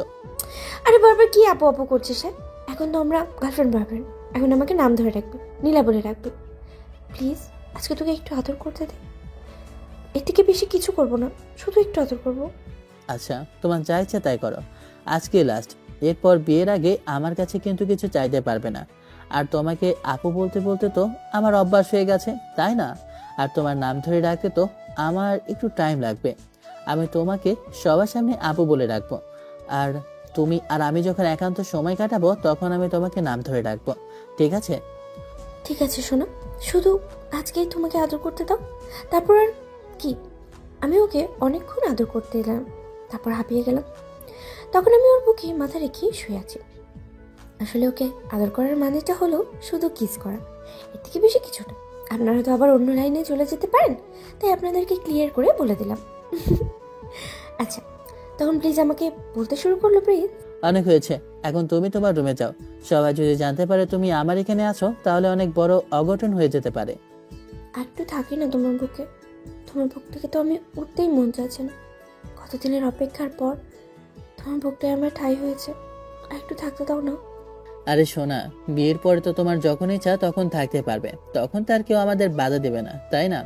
এখন একটু কষ্ট করো, কিছু পেতে হলে একটু তো কষ্ট করতেই হয়, তাই না? ঠিক আছে বাবু। তারপর আমি তাকে আরেকটা লম্বা কিস করে আমি আমার রুমে চলে আসলাম। আজকে আমার এত খুশি লাগছে যে বলে বোঝাতে পারবো না। উফ, আহা কি আনন্দ আকাশে বাতাসে। আমার আজকে অনেক ভালো লাগছে নীলাপুর পাগলামিগুলো দেখে। আমি বুঝতে পেরে গিয়েছি যে ও আমাকে কতটা ভালোবাসে। পাগলি একটা। তারপর আমাদের ভালোবাসা এইভাবেই চলতেছিল, সবই ঠিকঠাক ছিল। তারপর নীলাকে আমি যখন বললাম যে কালকে আমি বাসায় চলে যাব, তখন নীলা আমাকে জড়িয়ে ধরে বলতে শুরু করলো, প্লিজ আর তুই একদিন থেকে যাও, তোমাকে ছাড়া আমার একটুও ভালো লাগে না, প্লিজ। আরে সোনা, বোঝার ট্রাই করো। বুঝতে চাইছো না কেন? আমার তো পড়াশোনা আছে, তাই না? তোমার যখন এক্সাম শেষ হবে তুমি না হয় আমাদের বাসায় চলে এসো। প্লিজ সোনা, আমাকে যেতে দাও। ঠিক আছে, কিন্তু তুমি আমাকে কথা দাও তুমি কোনো মেয়ের সাথে কথা বলবে না, আর আমার সাথে সবসময় ফোনে কথা বলবে। কথা দাও আমাকে। আমি আমার বাবুটাকে কথা দিলাম, আমি আমার বাবুটাকে সব সময় ফোন দিব, আর আমি কোনো মেয়ের সাথে কথা বলবো না। এবার হলো তো? না হয়নি, তুমি তো আমাকে ভালোই বাসো না। হঠাৎ তোমার এমন মনে হলো কেন? আমি কি করেছি যে তোমার মনে হলো আমি তোমাকে ভালোবাসি না? তো বলবো না? আমাকে যদি তুমি ভালোবাসতে তাহলে আমাকে জড়িয়ে ধরে একটা চুমু দিতে। ও মা, তাই? আমার পাগলিটা বুঝি এই জন্য অভিমান করেছে। দাঁড়াও, আমার পাগলিটার অভিমান আমি ভাঙিয়ে দিয়েছি। এই বলে আমি ওকে জড়িয়ে ধরে লম্বা একটা কিস করলাম। তারপর ওকে ছেড়ে দিয়ে বললাম, এবার খুশি তো আমার পাগলিটা? অনেক খুশি তোমার পাগলিটা। আর তোমার পাগলিটা সবসময় তোমার ফোনের আশায় বসে থাকবে, এটা যেন ভুলো না। তারপর পাখিটাকে ছেড়ে দিয়ে সবার থেকে বিদায় নিয়ে আমি আমার বাসায় চলে আসলাম। আমারও বাসায় আসতে মন চাইছিল না পাখিটাকে ছেড়ে, তো কি করব, আসতে হলো। বাসায় এসে প্রথমে পাগলিটাকে ফোন দিলাম যে আমি ঠিকভাবে বাসায় চলে এসেছি, আমার জন্য যেন কোনো টেনশন না করে। অনেক জানে করে আসার কারণে ঘুমিয়ে পড়লাম। তারপর রাতের দিকে রায়হানকে ফোন করলাম, আর রায়হানকে জানিয়ে দিয়েছি যে আমি নিজের নীলার প্রপোজটা অ্যাকসেপ্ট করে নিয়েছি। এতে করে রায়হান আরো বেশি খুশি হয়েছে। রায়হান ফোন ধরতেই আমি রায়হানকে বললাম, আমি তো বাসায় এসে পৌঁছেছি রে, আর কাল থেকে ভার্সিটি যাব, তুই যাবি তো কালকে? আচ্ছা ঠিক আছে, আমিও যাব, তুই যেহেতু যাবি। তারপর নীলাপুর সাথে থুর, এখন তো আর সে আমার আপু না, এখন তো আমার গার্লফ্রেন্ড। ধুর, আমিও না, সবকিছু শুধু ভুলে যাই। তারপর নীলাকে ফোন করলাম, তারপর ওর সাথে কথা বলে ঘুমিয়ে গেলাম। তারপর সকালে রায়হানের সাথে ভার্সিটিতে প্রবেশ করলাম। ভার্সিটিতে প্রবেশ করে আমাদের ফেভারিট একটা জায়গা আছে, সেখানে বসে দুজনে আড্ডা দিচ্ছি। এভাবে অনেকক্ষণ আড্ডা দেওয়ার পরে হঠাৎ দেখলাম মায়া আমার কাছে আর রায়হানের দিকে আসে। আর আমাদের কাছে এসেই মায়া আমাকে বলতে শুরু করলো, কেমন আছো প্রিন্স?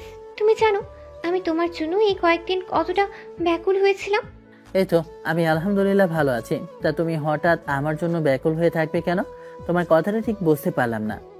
সেটা না হয় আজকে তোমাকে ছুটির পর জানাবো, আমার জন্য একটু ওয়েট করো প্লিজ। আচ্ছা ঠিক আছে, তোমার জন্য ওয়েট করবো না। তারপর তিনজন মিলে ক্লাসে চলে আসলাম। আর যথারীতি সবগুলো ক্লাস শেষ করে রায়হান, আমি আর মায়া ক্লাস থেকে বের হলাম। ক্লাস থেকে বের হতেই মায়া আমাকে পেছন থেকে ডাক দিয়ে বলতে শুরু করলো, এই প্রিন্স, তোমাকে না বললাম যে আমার জন্য একটু ছুটির পর দাঁড়িও, তা চলে যাচ্ছ কেন? তোমার সাথে আমার কিছু কথা আছে। আরে মনে ছিল না। আচ্ছা বলো, কি জন্য আমাকে দাঁড়াতে বলেছিলে?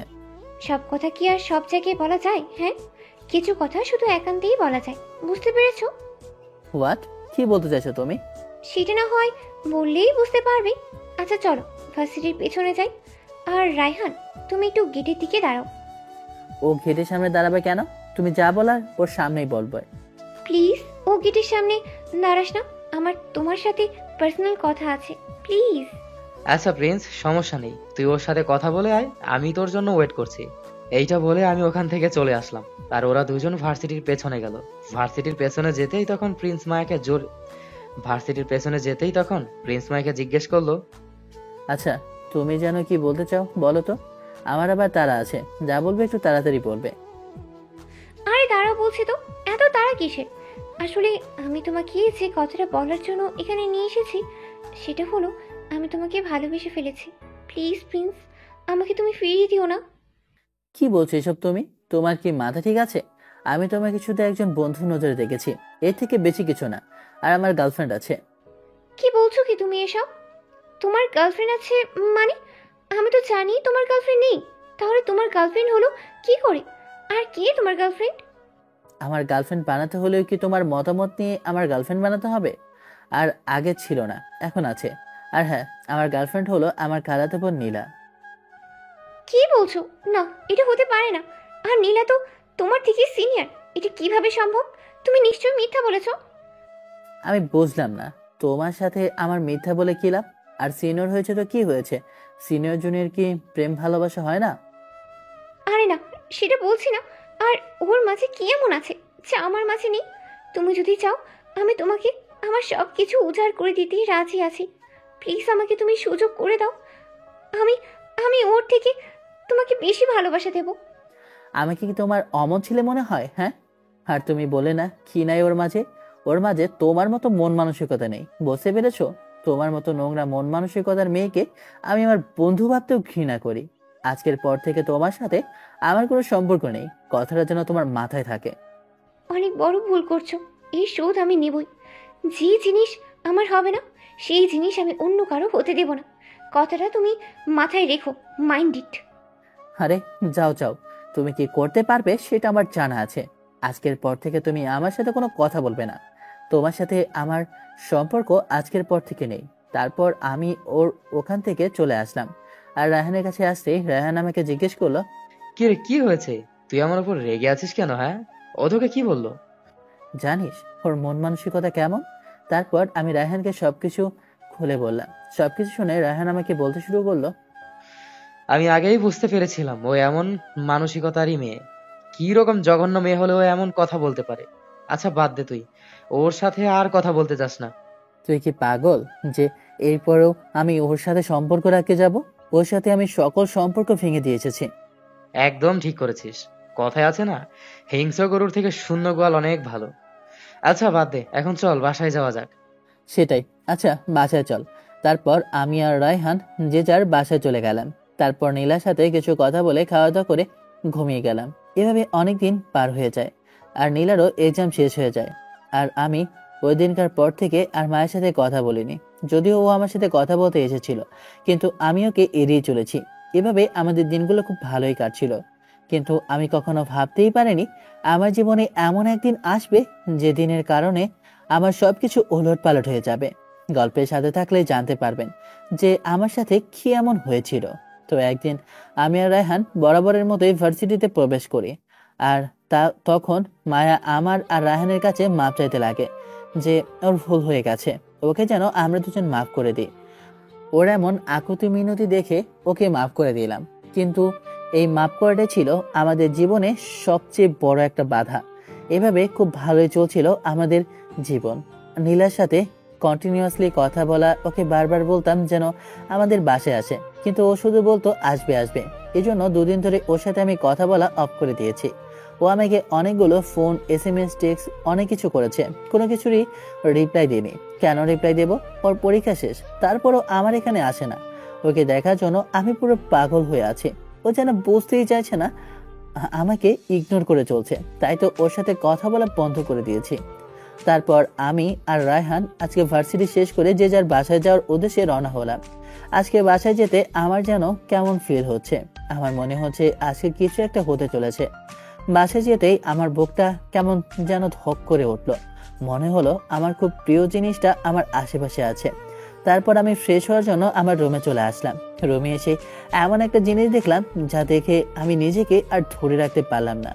হ্যাঁ, আপনারা ঠিকই ধরেছেন, নীলাই আমাদের বাসায় এসেছে। আমি নীলাকে দেখে সাথে সাথে গিয়ে জড়িয়ে ধরলাম। তখন নীলা আমাকে বলতে শুরু করলো, কি মিস্টার, আমার সাথে অভিমান করা তাই না? আরে তোমাকে সারপ্রাইজ দেবো বললেই তো আমি তোমাকে জানাইনি যে আমি 2 দিন আগে থেকেই প্ল্যান করেছিলাম এখানে আসবো, কিন্তু তুমি তো আমার উপরে রাগ করে বসেছিলে। যাও, তোমার সাথে কোনো কথাই নেই। জানো, তোমাকে একটু জড়িয়ে ধরার জন্য আমার মনটা কতটা ব্যাকুল হয়েছিল। বারবার শুধু এই মনটা তোমার কথাই ভাবছিল। যদি একটিবার তোমাকে জড়িয়ে ধরতে পারতাম। জানো, আজকে তোমাকে জড়িয়ে ধরার পর আমার এই মনটা শান্ত হয়ে গেছে। ওমা তাই? আমার পাগলটা বুঝি আমাকে এত ভালোবাসে? আমি তো জানতামই না যে আমার পাগলটা আমার জন্য এতটা আগ্রহে বসেছিল। যদি জানতাম তাহলে তো আরো অনেক আগেই চলে আসতাম। নাটক করতে হবে না, তুমি অনেক বোঝা। আমাকে তো অনেক কষ্ট দিয়েছো। আমি কথা বলবো না তোমার সাথে। রাগ করো না শোনো, আসো আমি তোমার কষ্টটা ভুলিয়ে দিচ্ছি। তারপর আমি ওকে জড়িয়ে ধরে ওকে আদর করতে লাগলাম। তারপর ওকে ছেড়ে দিয়ে বলতে লাগলাম, কি এবার হয়েছে তো? আমার শোনাটা রাগ ভেঙেছে? সোনা, ভেঙেছে। তারপর আজকের দিনটা আমাদের দুজনেরই ভালোবাসায় ভরে উঠলো। তারপর খাওয়া দাওয়া করে আমি আমার রুমে এসে শুয়ে পড়লাম। সন্ধ্যার দিকে আমার যখন ঘুম ভেঙে যায় তখন আমার উপর ভারী কিছু অনুভব করলাম। তখন আমি যাকে দেখলাম যে নীলা আমার বুকের উপর শুয়ে আছে। তারপর ওকে জড়িয়ে ধরে আমিও ঘুমে গেলাম। আমাদের ভালোবাসা এভাবে খুব ভালোই কাটছিল। দুজনের প্রতি দুজনের ভালোবাসা যেন কম ছিল না, আরো দিনকে দিন বেড়ে চলেছিল। তারপর নীলাকে আমি বললাম, চলো আজকে আমার ভার্সিটি থেকে তোমাকে ঘুরিয়ে নিয়ে আসি। তারপর নীলাকে নিয়ে আমি আর রায়হান ভার্সিটিতে প্রবেশ করলাম। তখন মায়া রায়হানকে আর নীলাকে দেখে আমাদের কাছে আসলো। আর মায়া বলতে শুরু করলো, কি প্রিন্স, কেমন আছো? আর এই মেয়েটাকে? ওকে তো ছিলাম না, আমার সাথেই পরিচয় করিয়ে দেবে না? এই তো আলহামদুলিল্লাহ ভালো। আর এ হচ্ছে আমার গার্লফ্রেন্ড ও আমার খালাতো বোন। আর নীলা এ হচ্ছে আমাদের ক্লাসমেট মায়া। তখন মায়া বলতে শুরু করলো, শুধুই ক্লাসমেট, আর কিছু না? ও হ্যাঁ, আর বান্ধবী। তখন মায়া নীলাকে উদ্দেশ্য করে বলতে শুরু করলো, ও তার মানে এই সেই নীলা আপু, যে কিনা আমাদের কলেজের ক্রাশ বয়ের গার্লফ্রেন্ড। আর নীলা আপু, আপনি কিন্তু দেখতে অনেক সুন্দর, এর জন্যই তো প্রিন্স আপনাকে এতটা ভালোবাসে, সারাক্ষণ শুধু আপনার কথাই বলে। মায়ের এমন কথায় নীলা কিছুটা লজ্জা পেল। তারপর আমি নীলা আর মায়াকে ওইখানে বসিয়ে রেখে রায়হান আর আমি কিছু খাবার নেওয়ার জন্য চলে গেলাম। আর এদিকে মায়া নীলার সাথে কথা বলার এক পর্যায়ে নীলার নাম্বারটা নিল। আর এটাই ছিল আমাদের জীবনের সবচেয়ে বড় ভুল। তারপর আমি আর রায়হান খাবার নিয়ে ওখানে চলে আসলাম। তারপর সবাই একসাথে খাবারগুলো খেয়ে সবার থেকে বিদায় নিয়ে আমি আর নীলা কিছুক্ষণ ঘোরাঘুরি করে বাসায় চলে আসলাম। এইভাবে নীলা যে কয়েকদিন ছিল সে কয়েকদিনই ঘোরাঘুরি করলাম। তারপর নীলা তার বাসায় চলে গেল। আর এদিকে আমারও পরীক্ষা শুরু হয়ে গেল। এমনিতেই পরীক্ষার কারণে কারোর সাথে খুব একটা কথা বলতে পারছিলাম না, আর নীলার সাথেও না। এতে করে নীলা অনেকটা অভিমান করে আছে। আমি ভেবে রেখেছি যে পরীক্ষা শেষ হলে নীলার সব রাগ অভিমান ভাঙিয়ে ফেলবো। এভাবে প্রায় সবগুলো পরীক্ষা শেষ, আর 8টা পরীক্ষা আছে। তো এর মাঝে 2 দিন গ্যাপ ছিল। ভেবেছিলাম যে এই 2 দিনে নীলার বাসায় গিয়ে নীলার রাগ অভিমান ভাঙিয়ে দিয়ে আসবো, কিন্তু তার হলো না। এর মাঝে পড়লো মায়ের জন্মদিন। আর মায়া অনেক রিকোয়েস্ট করার কারণে ওর জন্মদিনে গেলাম। এই জন্মদিনে যাওয়াটাই আমার জীবনের সবচেয়ে কাল হয়ে যায়। আসলে জন্মদিনে যাওয়ার পর সবকিছু ঠিকঠাকই ছিল, কিন্তু জন্মদিনের সময় মায়ের সাথে কথা বলার সময় মায়ের চোখে যেন কি যায়। আসলে সবে ছিল মায়ের অভিনয়।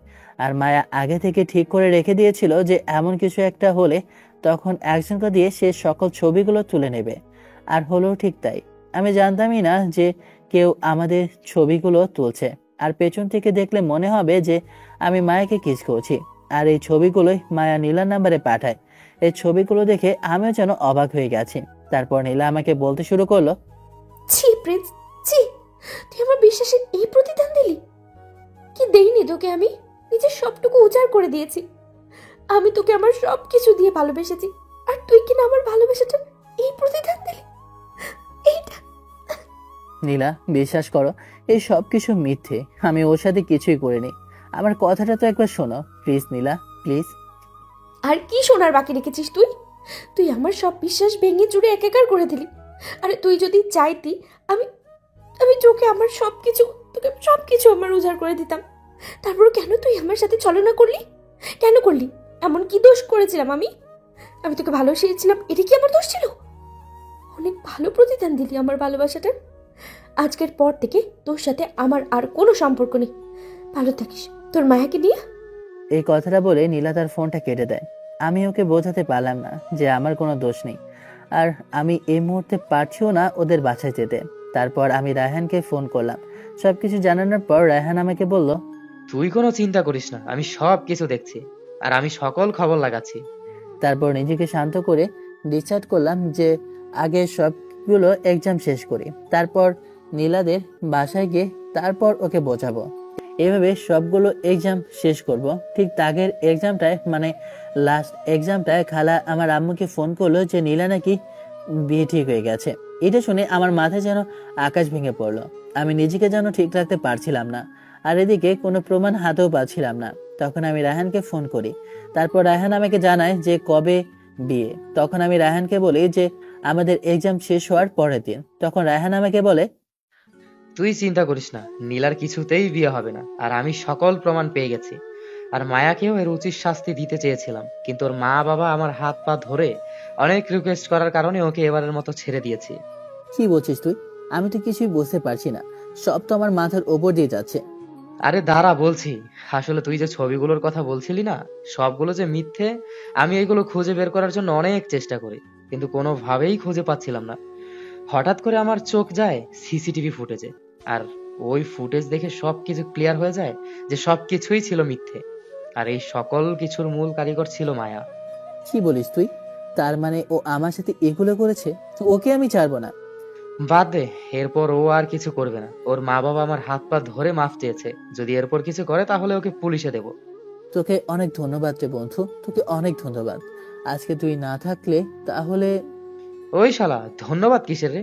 বন্ধু বান্ধবের মধ্যে কিসের ধন্যবাদ? আর একবার যদি ধন্যবাদ দিস তাহলে সবকিছু ডিলিট করে একবারে 12টা বাজিয়ে দেবো। আরে না না, এমন করিস না। এমনিতে আমি পড়ে গেছি মাইনকার চেপায়, তুই আর আমাকে বাজ দিস না। কিন্তু আরেকটা কথা, ওর তো পরশু বিয়ে, এখন কি করবো বল? ওর বিয়ে করার শখ একেবারে মিটিয়ে দেব। আমার বন্ধুকে কষ্ট দিয়ে অন্য আরেকজনকে বিয়ে করে সুখী হবে, তাই না? করাচ্ছি ওকে বিয়ে। তুই শুধু কালকের এক্সামটা ঠিকভাবে দিবি, তারপর পরশু তুই আর আমি আর আমাদের দলবল নিয়ে বিয়ের অনুষ্ঠানে গিয়ে ওদের বিয়ে ভেঙে দেব। বুঝতে পেরেছিস? তোর ওটা নিয়ে চিন্তা করতে হবে না, তুই আমার উপর সবকিছু ছেড়ে দে, বাকিটা আমি দেখছি। বুঝতে পেরেছিস? ঠিক আছে বন্ধু। তারপর এক্সামটা কোনোভাবে দিয়ে পরের দিন যেন ঘুমিয়ে আসে না। তারপর অনেক চিন্তা ভাবনা করতে করতে ঘুমিয়ে গেলাম। তারপর বিয়ের দিন আমি, রায়হান আর আমাদের সকল দলবল নিয়ে নীলার বিয়ের অনুষ্ঠানে উপস্থিত হলাম। আমাদের প্রত্যেকের হাতে একটা করে পিস্তল। এটা দেখে সবাই ভয় পেয়ে গেল, আর আমি ওখানে যেয়ে বলতে শুরু করলাম, এই বিয়ে বন্ধ করো, এই বিয়ে হবে না। আমার এমন কথা শুনে আর আমাদের সবার হাতে পিস্তল দেখে বরপক্ষ তো পালিয়ে গেল। আর আমাদের এইভাবে দাঁড়িয়ে থাকতে দেখে নীলার বাবা মা আমার কাছে এসে বলতে লাগলো, আমি জানতাম বাবা এই বিয়ে হবে না, আর আমি এটাও জানতাম যে তুই মেয়েটাকে ভালোবাসিস। এত কিছু যখন জানতেন তাহলে ওর বিয়ে দিচ্ছিলেন কেন? আরে বাবা, আমি ওর বিয়ে দিতে যাব কেন? আমি তো ওকে বিয়ে দিতে চাইছিলাম না। আমি তো তোমার সাথে ওকে বিয়ে দিতে চাইছিলাম, কিন্তু ও জেদ করে বলল যে ওকে যদি না বিয়ে করাই তাহলে নাকি ও আত্মহত্যা করবে। তাই তো বাধ্য হয়ে এসব কিছু করা। এখানে আমার দোষ কি বলো? বুঝতে পেরেছি খালু, এখানে আপনার কোনো দোষ নেই, সব দোষ ওর। ওর বিয়ে করার শখ আমি ঘুচিয়ে দেব। কত বড় সাহস, আমাকে রেখে অন্য কাউকে বিয়ে করবে। তখন নীলা আমাকে বলতে শুরু করলো, তুই আমার বিয়ে আটকাবি তাই না? দেখি তুই কিভাবে আমার বিয়েটা আটকাস। তখন আমি রায়হানের কাছ থেকে পিস্তলটা নিয়ে আমার মাথায় ঠেকিয়ে বললাম, আমার বিয়ে যদি তোরা ভেঙে দিস তাহলে আমি এখনই আত্মহত্যা করব। এখন কিন্তু অনেক বেশি বেশি হয়ে যাচ্ছে নীলা। তুমি সবকিছু না জেনে না শুনে আমাকে ভুল বুঝছো। আগে তো আমাকে একটিবার সবকিছু ক্লিয়ার করতে দাও, তারপর না হয় তুমি ডিসাইড করো যে তুমি আমাকে বিয়ে করবে কি করবে না। না, আমি তোর কোনো কথাই শুনবো না। আমি আজকে তোর চোখের সামনেই বিয়ে করব। যদি আমাকে বিয়ে করতে না দিস তাহলে আমি আত্মহত্যা করব। নীলার এমন কথা শুনে রাগে আমার চোখগুলো পুরো আগুনের মতো লাল টকটকে হয়ে গেছে। তখন আমার পাশ থেকে রায়হান নীলার কাছে এগিয়ে গিয়ে ফোনে একটা ভিডিও প্লে করে দিল। সেই ভিডিওটা দেখার পর নীলার হাত থেকে পিস্তলটা পড়ে গেল, আর নীলা দৌড়ে এসে আমার পাটা জড়িয়ে ধরল। আমি হ্যাঁচকা টান দিয়ে আমার পাটা ছড়িয়ে নিয়ে বিয়ে বাড়ি থেকে চলে যেতে নিলাম। তখন নীলা আবার আমার পাটা জড়িয়ে ধরে বলতে লাগলো, প্লিজ প্লিজ আমাকে মাফ করে দে, আমার ভুল হয়ে গেছে, আমাকে মাফ করে দে। আমি আসলে বুঝতেই পারিনি যে যে এটা সত্যিই ছিল না। আমি মনে করেছিলাম মায়া যা বলছে তা সত্যিই বলছে, তাই তো আমি জিদ ধরে এই বিয়েটা করতে চেয়েছিলাম। প্লিজ আমাকে মাফ করে দে। আমার প্রতি আপনার এই বিশ্বাস ছিল, এই বিশ্বাস নিয়ে আপনি আমাকে ভালোবেসেছিলেন, আর আমাকে আপনি এতদিনে এই চিনলেন যে ভালোবাসায় বিশ্বাস নাই, সে ভালোবাসা আর যাই হোক ভালোবাসা থাকে না। প্লিজ আমাকে মাফ করে দে। তুই যদি আমাকে মাফ না করিস তাহলে কিন্তু আমি উল্টোপাল্টা কিছু একটা করে ফেলবো। আরে সব সময় তো শুধু একই জিনিসই বলতে পারেন, করতে তো আর পারেন না। এতই যদি পারেন তাহলে করেই দেখান। আমার এমন কথা শুনে নীলা যে পিস্তলটা নিচে ফেলে দিয়েছিল সেটা আবার উঠিয়ে তার মাথায় তাক করে যে গুলি করতে যাবে, তখন সাথে সাথে আমি পিস্তলটা উপরের দিকে করে নেই আর গুলিটা উপরে চলে যায়। তারপর ওর হাত থেকে পিস্তলটা ফেলে দিয়ে ঠাস ঠাস করে ওর গালে কয়েকটা থাপ্পড় লাগিয়ে দেয়। তারপর ওকে বলতে শুরু করি, কি ভেবেছিস নিজেকে? হ্যাঁ, যখন যা ইচ্ছে তাই করবি, আমার কথা কি তুই একটিবারও ভাববি না? আজকে যদি তোর কিছু হয়ে যেত তাহলে তো আমার কি হতো? এই তোর ভালোবাসা? আরে তোকে যদি ভালোই না বাসতাম তাহলে তোর কাছে কেন আসতাম বল?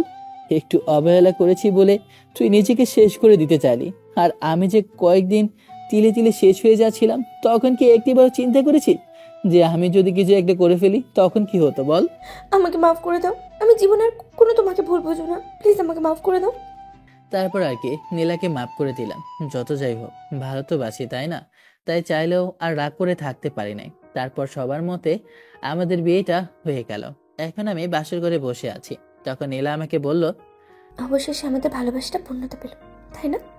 বাবু, তুমি না বলেছিলে বিয়ের পর আমাকে সবকিছু দেবে, তাহলে এখন দাও। আমি কি ধরে রেখেছি নাকি? যার জিনিস সে নিজে নিতে পারে না আমাকে বলছে কেন? হ্যাঁ, আমার এমন সম্মতি পেয়ে নীলা বলতে শুরু করলো, ওমা তাই? এটা তুমি আগে বলবে না? আমি আরো তোমার জন্য অপেক্ষা করছি। আসো বাবু, আমি তোমাকে আজকে আমার প্রাণ ভরে আদর করব।